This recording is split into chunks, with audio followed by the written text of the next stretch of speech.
morning. I look rough. Don't pay no mind to that. I'm going to walk you through a theory of mine. I've got pictures. Okay. My theory, well, this part is not a theory. Fallen angels have tried, it's biblical. A lot of people don't know their Bible. All they know is God sent Noah to build an ark because there's a flood coming, and they even know it was to destroy Nephilim. But because they don't read, they don't know that the Bible clearly says, and they were again. They were again. They've run the same cycle back, I don't know how many times, trying to overcome. Each time the Lord destroys them, and he destroys the Nephilim, but the fallen angels are immortal, so they try again. Now, here's my theory. I believe places like Atlantis are old Nephilim cities. And God said, nope, I told you you ain't gonna do it. And I promised I wouldn't, and he keeps his promises. I promised I wouldn't flood the whole world, so I'm just gonna wipe your civilization out.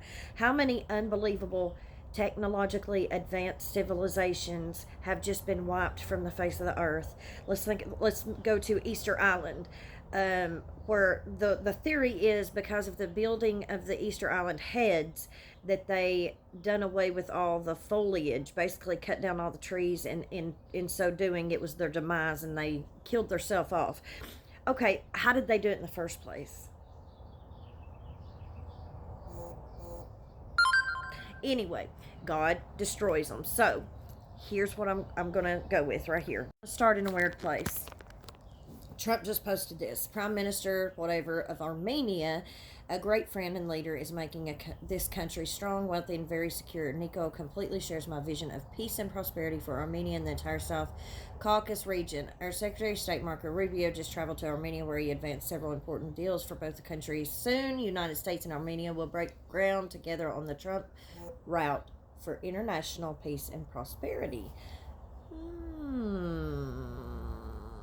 What's that, old Trump?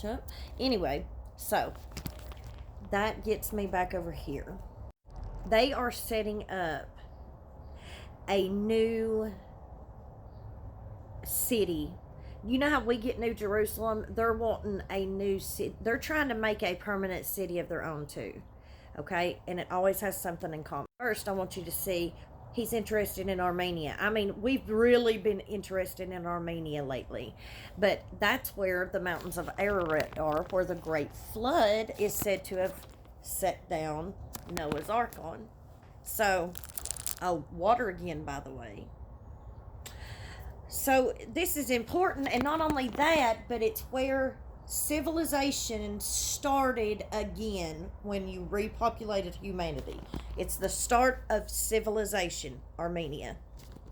Okay? You gotta put yourself in their shoes. Fallen angels, Nephilim. We're gonna go over to a place called Kazakhstan, where there's this thing called the Palace of Peace, and yes, a pyramid. Listen, Egypt is so important, you have no idea. Outside of it, you can see this, which actually looks like a compass with degrees on it, or the squaring.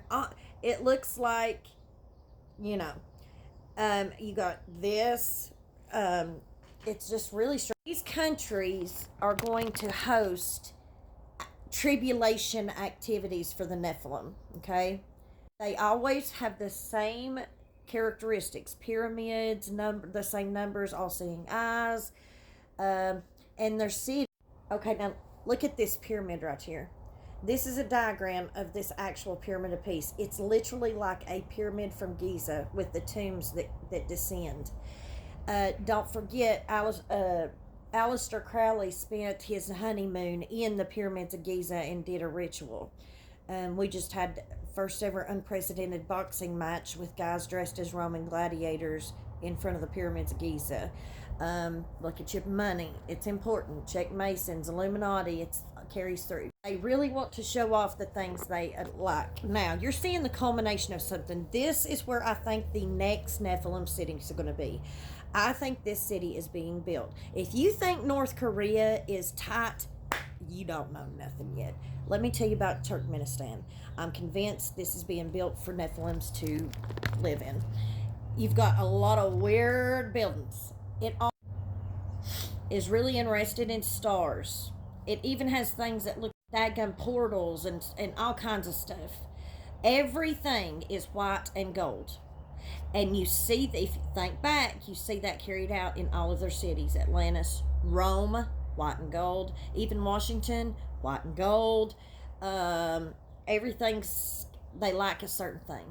And don't forget, they've been in the presence of God. Angels have seen God. All right? So they favor certain things because it reminds them. Okay? There's all kinds of temples, mosques, all kinds of things. And of course, they're going to say that they are a Muslim country and this is their culture and stuff, but you really need to look deeper. You need to check out the 8-pointed stars, which is 8 is the sign of completion. Turkmenistan holds the dozens of, like this right here, this statue. Go check that out. It's got all kinds of records. It has the most marble, white marble in the world. The city features over 500 major structures totaling millions of square meters of Italian marble. You're not allowed to have a vehicle that's not white. All vehicles must be white. But let me show you how the people live. This is how people live. This is what the people have to live like. I'm telling you, I believe these are going to be where the Nephilim. Listen, the Nephilim's going to have some place to reside. Of course, they're going to want the best of the best of the best of the best. Why do you think Trump is in such a hurry to get this Trump to Arch put up, get the ballroom? It's all white and gold. He's obsessed with gold. Why do you think that is? He's wanting to be a good host. They're going to have, when they reveal themselves, they're not going to go back to the shadows. They've got to have a place to reign from. And these cities that look like this, I believe, are cities that they are using humans to get set up, and then they're going to come inhabit. You can believe what you want to. Everything's alleged. This is just a theory I'm working on. Have a great day.